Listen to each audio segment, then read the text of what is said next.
think that the part of it that is generational is that millennials and people and Gen Z and all these folks that come after us are looking up, and we're like, the world is going to end in 12 years if we don't address climate change.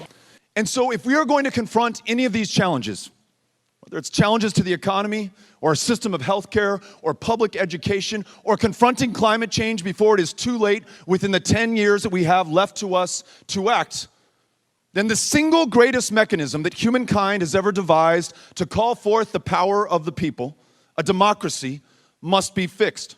So politicians have said that we have a matter of years left to be on the planet. What do you think about that? Do you think that projection is accurate? Do you think we have less than 10 to 12 years? I think that projection is accurate. The one that I've heard the most often is we have 80 years until, if we don't do anything to stop it, in 80 years there could be a mass extinction event, and we only really reasonably have 10 to 12 years to stop it. I would say that that's probably accurate. Oh yeah, much less. How much less? Not 12 years. How many years would you say? Yes. If I was to give a number approximation, I would say between 4 and 5 years. 4 or 5 years until what happens? Or 7 years. But until things just start to fall apart. It's drought, and we cut down forest and crops. I think we have less time than that, but you got to understand politicians will have a seat at the table of survival because of the deals that they make right now. How many years left do you think we have? Well, it depends on where you're at.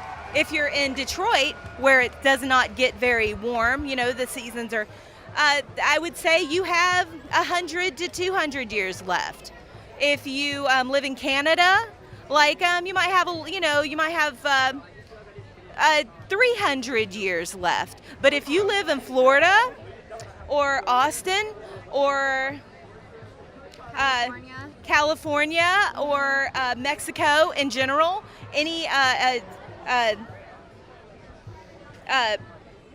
then you are going to Any place near the water? Any place near the equator. Okay. Yeah, on both sides of the equator, you are going to suffer.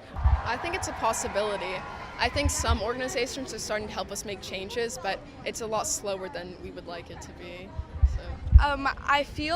I think it's a possibility too. I know that already there are people who are dying from results of climate change around the world, and I think that if the patterns continue, that it's totally plausible that 10 or 12 years that could just be something that's like a mass killer of people. I really don't know. I don't think I know enough on the matter. I don't know what studies have been done or anything. I don't know how they've come to those conclusions. So I don't know what I could say really. I know Beto O'Rourke came forward, Alexandria Ocasio-Cortez. They said we had about 10 to 12 years to fix things before. I'm not sure if either we all die or if it's irreversible. What do you guys think about all of those comments?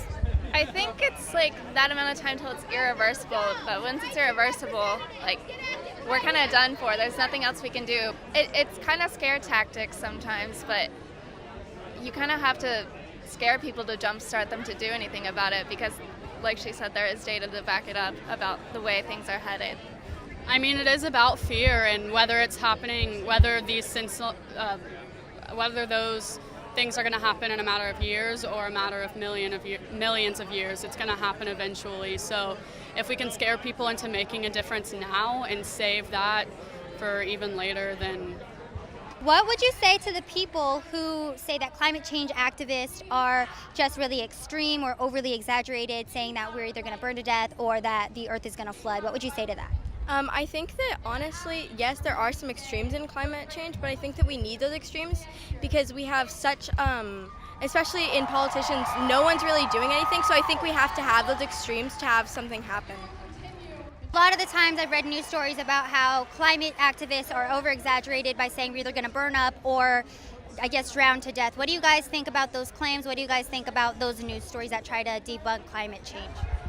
Well, I think we have to pay attention to scientists. Science tells us that this is a real issue and we need to pay attention and take action.